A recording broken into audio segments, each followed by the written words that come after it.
Hi guys, and welcome back on my channel. Today I'm going to show you a practical case in which you can use a bit of trigonometry in a procedural animation. I decided to share with you some aspects of this project, so let's jump in it. We are in Blender 3.6.0 and you can see we have a cuttlefish. I disabled for a moment this geometry node so you can see the geometry of this object. If I press tab to enter in edit mode, you can see the simple geometry with a low number of faces, and if I activate the geometry nodes that we are going to create from scratch, you can see the final behavior. So I can increase a little bit the subdivision to get a better smoothed surface, and if I move on the y-axis the cuttlefish, the object, you can see the correct animation on the surface with these controls. So the frequency of the movement, the amplitude, if I want to increase or decrease the amplitude, and if I want to add a separated offset for the left and the right fins. So we are going to create this node from scratch, and to do this we go in the geometry nodes. You can see it's not a very complicated workflow. We can deactivate these geometry nodes and create a new one. I move these before the original, and the idea is to be able to animate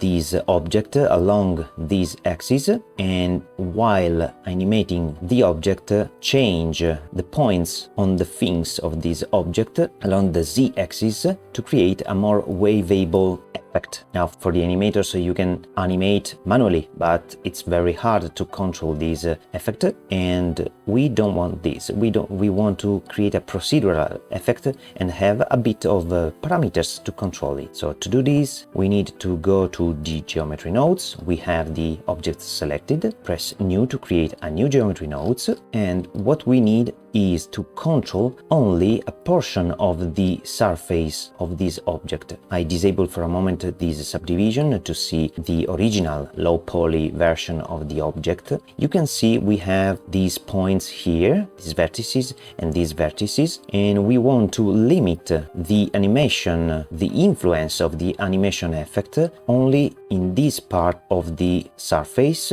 and in this part of the surface. Now to create an animation only on a selected part of this mesh, we need to select only few vertices of this mesh on the right and on the left. And to do this, we can use in geometry nodes attributes linked to vertex group. So I can go in the data properties, and you can see these vertex groups used in my project. One of these is fins. If I press tab to enter in edit mode and I click select, you can see a simple selection of a vertex that I want to use to cover the entire influence of the effect of my geometry nodes workflow. So for this reason, it's simple. You can easily select the vertices that you want, assign on your vertex group, and you can easily have this result. Now with this result, we need to add in our geometry nodes what? The vertex group attributes to have an automatic value of 1 set on these vertices and 0 to the other. So for our purpose, I add an integer attribute because we have 0 or 1, because each vertex can be or not in our vertex group. Even in this moment, I don't use the weight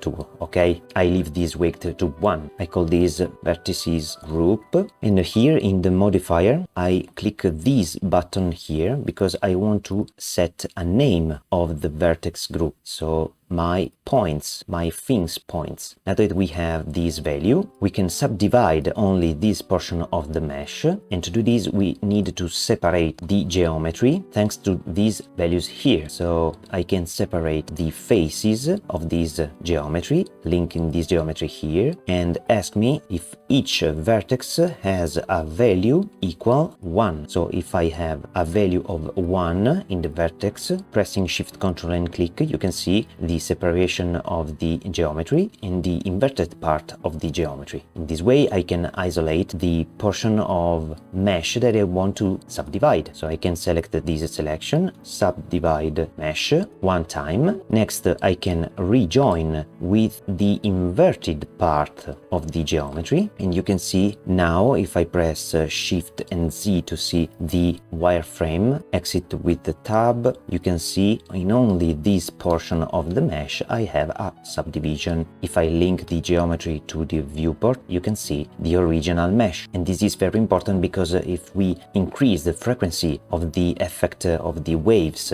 on the fins, we need to have a better subdivision on these fins, and we need to optimize the entire mesh. Next, because we have this join geometry but there are more vertices in the same point, we need to merge by distance this value, in my case with a low, very low number. And you can see this difference because if I hide for a moment this merge distance and go to the bottom of this list of vertices, you can see this number of vertices. If I enable this, the number decreases a little bit. We can select all these nodes, Ctrl J F2, increase details on fins. We can link the geometry here, press Shift Z, and this is the final result. It's obvious before the geometry nodes we have a subdivision modifier to change in a basic way the mesh. Next, we need to modify the position of these fins along the Z-axis. So this is very easy to do because we need a set position, and we want to limit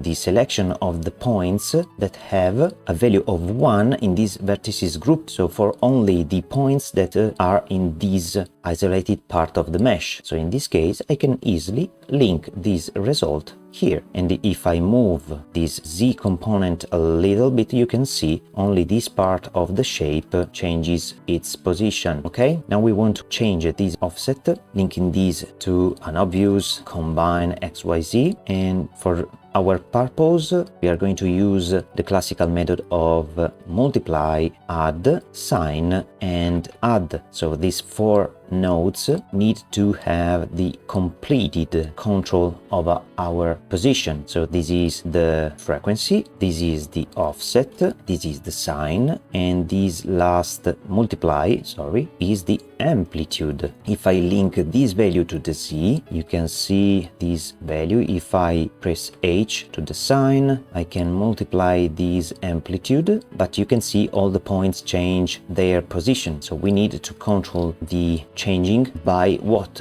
By the position of each control point. So we need to separate on the X, Y and Z what? The position coordinates, get only the Y value, link in the frequency, and now if I increase the frequency, you can see this particular effect. If I increase a little bit the amplitude, you can see the correct effect. If I go in the modifier section and activate the subdivision here, in the subdivision you can see a better version of the mesh. If I press 3, you can see the effect from the side view. We can select all these nodes, Ctrl J F2, sine shape, but now we need to tweak a little bit this effect because we have wrong values here and wrong values near the head and the tail of the object of the fish, and we want to create a sort of linear influence starting from the tail or the head, going up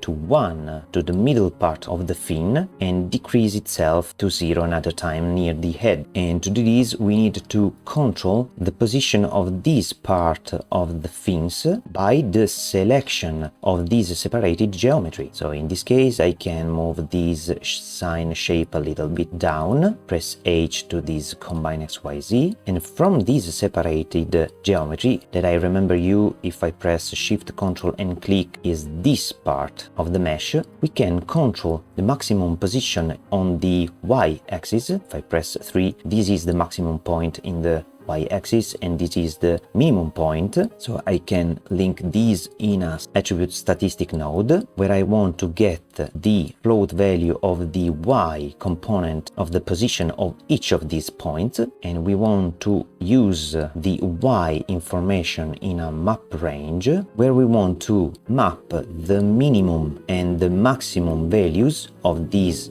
y position from 0 to 1, and in this way you can get from this point to this point a ramp from 0 to 1. And the better thing of this technique is that you can manipulate the position and stretch the entire part of the fish in the space, maintaining this relationship, and this is very useful. Now we have a ramp like this with a value here of 1, but we don't want this. We want to have a ramp like this, so we want an influence of 1 here in the middle and go down to 0 near the head. So to do this, it's very easy to do. We can just link these in a ping pong node with 0.5 value to get a ramp like this, okay, and divide this result by the same value or multiply by 2. It's the same. So if you divide a value by 0.5, it's equal to multiply itself by 2. So in this way I get not this ramp up to 0.5, but the ramp up to 1 in the middle. And now if I multiply this result with this result of the sine and link this to the z, if I drop the viewer, that is here, Ctrl X, you can see 0 effort, 0 influence in the start point of the fin and on the head part of the fin, and 1 influence value in the middle. Now we need a similar approach on the x-axis. On the x-axis we have many techniques. One of these is separate this geometry, use a UV unwrap to have the position only on the 2D space, and from that calculate the minimum and maximum x to manipulate the influence on the fins. I tried it, but I spent more time than this technique that I'm going to show you now, and because I think it's more powerful and reliable, and this is it. I drop this node, I select all the nodes here, press H, press Ctrl H here, select all these nodes, Ctrl J F2, amplitude distribution on Y. Perfect. Now we are going to create the amplitude distribution on the X, and for this it's obvious we need another multiply value here before the combine XYZ. And to solve this problem we can easily go in the data properties, and down you can see the color attributes. So I used a color attribute influence, and to do this I can go in the layout panel, and from the object mode I can switch it to the vertex paint, and you can see the color. I change for a moment these to studio. I deactivate the geometry nodes to better see the color influence on my vertices, and I switch off the subdivision to let you see the color of white in this border of the fins, and going inside the fish we have a gradient from 1 to 0. It's very easy to do. If you don't have these points in the middle that I created after painting on these color attributes, you can have a white value, so 1, the maximum influence, the maximum strength, paint only on these vertices, getting a perfect gradient from these vertices to the nearest vertices, getting 0 here and getting a perfect linear gradient from this list of vertices to this list of vertices. Next, I added with a loop cut vertices in the middle to get a better mesh subdivision, but nothing more. It's important to create these after to let Blender interpolate the value of the gradients and choose the correct values in the middle between these list of vertices and these list of vertices. Now that we have this X influence that you can create manually with this plus button and going to the vertex paint, starting to draw on the mesh. I have this mirrored effect here. Now I can go in the geometry nodes, and with a named attribute here, I can select here from the float to color and select here my X influence, separate the color to get the RGB and alpha values, select whatever channel you want. It's the same because the vertex values of this influence is in a grayscale. You can just select red, for example, link these in the multiply and link these to the Z, and in this way you can get, I turn back to the object mode, you can get an influence of 0 values here and then an increasing value of the influence up to 1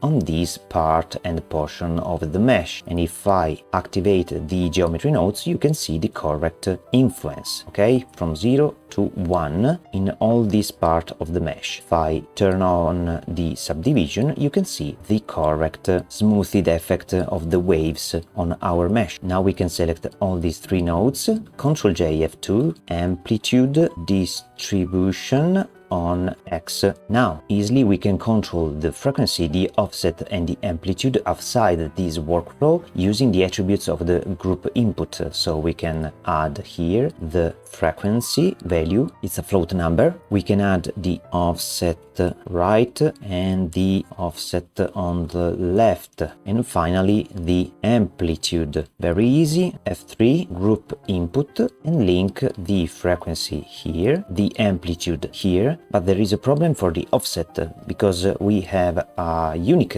socket here, but we have 2 offset attributes in the group input because we want to control independently the offset on the right fin and on the left fin. To do this is very easy. So we know that the X of all this part of the mesh is in the positive X axis and all these vertices are in the negative portion of the X axis. So we can use a position, separate the 3 components, get in the X and get the sine of these vertices. So if they are in this part, we get +1, otherwise we have -1. So if this sine is less than 0, we can link these in a switch to select the correct float value. We can move all these nodes here, move these a little bit, and if the value is less than 0, we need the true value, otherwise the false, and the true is the left part,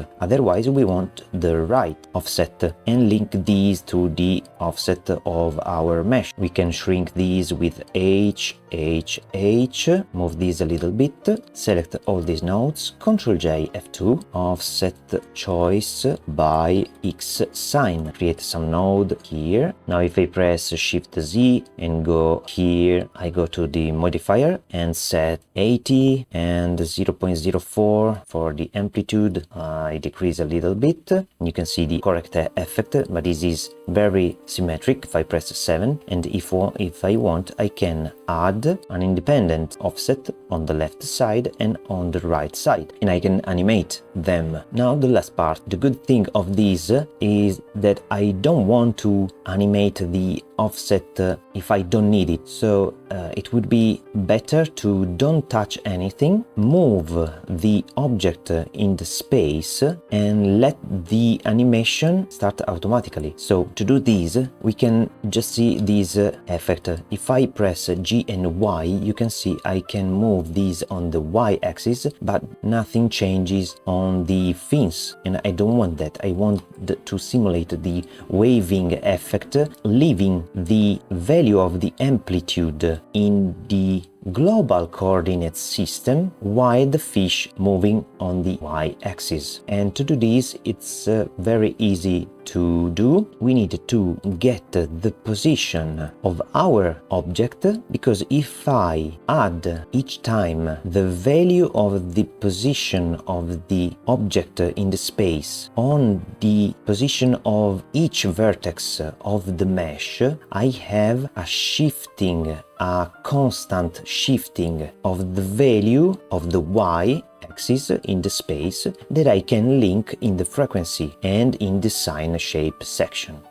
So I'll explain. If I get the self object, so the fish itself, and from these I use the object info to get the location, the real-time location of the fish, I can separate these in the three components and add on the y-axis the y information of the location of the fish and link these to this frequency. I forgot I linked, okay, and I set for a moment 0 and 0 for the offsetting. I linked the wrong axis. You can see I linked the x value and not the y. I link the y. Okay, now it's correct. And now you can see if I press 3 and increase a little bit the amplitude, you can see if I move on the y-axis the fish, the position of the amplitude of the input value here is always shifted by the value of the y of my object for each of these vertices, and this adding operation let us to have the same inputs in the same coordinate system even I move these on the y, and this is what we want because the effect is that the fish gets speed from the wave effect on its fins. I can press H to collapse these nodes, select all these nodes, press Ctrl J, F2, offset by Y position. I can move these nodes a little bit, create a dot here, and this is the final workflow. Now, if you want to animate this fish along a curve, you can easily do it because you have now the control of the Y, and if I create a curve like this Bezier, scale a little bit, rotate by 90 degrees with the medium point RZ 90 degrees, tap to enter in edit mode, extrude these in this space, rotate a little bit. This is a simple curve, increase to 64 the preview subdivision of the curve, and now I can select my fish that is important to maintain along the y-axis and not shift on the x, so don't make this shifting of the object because otherwise you get a wrong offsetting feature on the right and on the left fin. I can go here in the modifier, add a curve modifier, selecting the new curve I created here, leaving the deform axis to X because this is the axis we want to use to deform the entire object while moving along this curve. And now if I press G and Y and I move the object in the space, it will follow the curve, maintaining the correct values in the space of our effect of the waves, and in this case you can animate whatever you want. And if I want to have more effect on the pushing of the water, not the air in this case, of the fish, I can animate the offset right and the offset left in the graph editor. So if I press G and Y, you can see the position of each peak of the wave remains in the same position. Okay, so I have an index of pushing of the water from the fish. But if I want to emphasize this effect, we need to animate the Y of this fish. So I can delete all the keyframes of my fish, but there is a warning because I have in the animation tab, I have a locked channel here, so I unlock all the channels before going again in the layout, left click, delete keyframes. So now I can select my object, go to frame 1, press the I key on this portion of the panel, or press I and select location. I can move these to 100 frame, G Y to move the fish along the curve like this,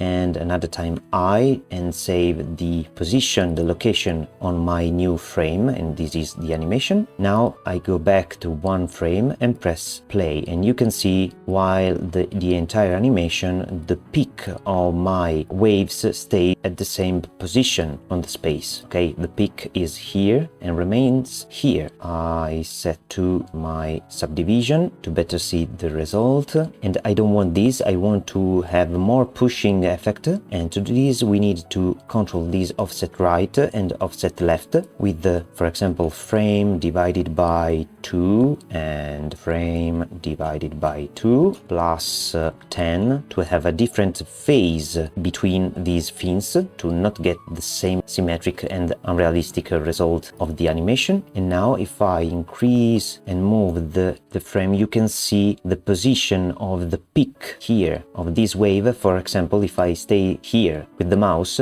you can see a little movement on the left of the wave. Okay, so now I'm on the 45 frame. If I go to the frame 50, you can see the peak is shifted here. Okay, and this is perfect if you want to emphasize the effect of pushing of the water from the fish. And like this, you can manipulate the frequency and whatever parameter you want. You can easily manipulate the fish even it's animating, and you can see the correct stretching of the mesh along the curve because we have a curve modifier. It's important to maintain the curve modifier after the geometry nodes and not before, because if I move these before the geometry nodes, you have a bad result of the movement on the z-axis, because the y-axis is not in this case the local y-axis of the fish, but it would be the y-axis of the entire coordinate system, and it would be very ugly. So in fact, if I move these, you can see the wrong shifting on the z-axis, because here we have the sine of the vertex from the positive and the negative x-axis described before in the workflow. So we have the right offset, and on this side of the space we have the left offset, and this is a very weird effect. So keep in mind you need to move this curve modifier after the geometry nodes. You can easily modify the geometry of your fish, because you can select all the fish and stretch to the y if you want, and you can see all remains the same. This is a similar fish, and you can see the correct shifting of the fish in the space. And this was the tutorial. So if you are interested on the rest of the project, I can show you these. I have here a sand with a subdivision. It's a simple plane with a subdivision modifier and a displace modifier with a texture, a simple texture of clouds. I have 3 simple rocks. They are the same rock but oriented in a different way. I have a big cube for the fog domain and a simple curve to let the fish move in the water. For the shading, I used a fake caustic effect. The fog is not an entire volumetric shape, but there is a gradient to let me choose what ramp in the space has or not the density of the volume near the fish and the camera. I used the depth of field effect. I didn't spend much time to have a perfect animation or perfect textures. I spent a few hours to this project because my focus was the animation of the fins of the cuttlefish, and this was the most important part I wanted to show you. So if you are interested to the entire project, you can get it from my Gumroad page with a little support, but however you have the knowledge for create your procedural animation using waves,